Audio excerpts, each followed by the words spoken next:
Stand ready for my arrival, worm.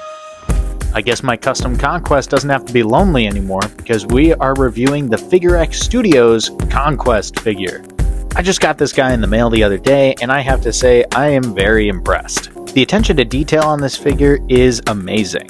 I love the metallic suit design on all the emblems and stripes, and Figurexstudio actually remembered to include the belt/battery pack thing that he has on the sides. It comes with two head sculpts that are pretty well done, I'd say.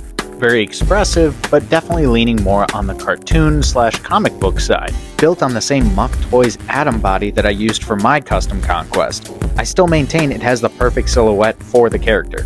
Here it is compared to the Figurexstudio's Omni-Man, and these two look great standing side by side. My only gripe is that Conquest's heads are kinda small.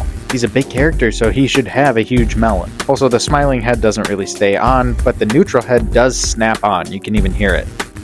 Moving on to the difference in boots, I really like what they did here. They decided to use a shorter boot cuff, adding more texture and more wrinkles. Mine look a little generic in comparison, but they still have texturing.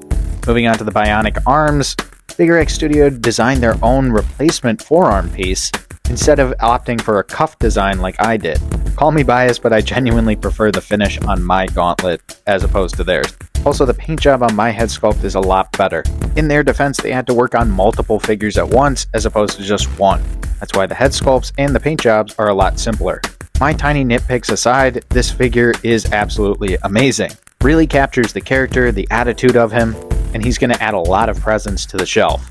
My experience with Figurexstudio this time around was very smooth. They shipped out very quickly, and the figure arrived in perfect condition. Not going to go into too many details, but I've had some trouble with their shipping in the past. That was years ago, and I think they've moved past it as a company since then. But to be 100% transparent with you guys, I do have to talk about good, bad, and ugly experiences I have in the figure community.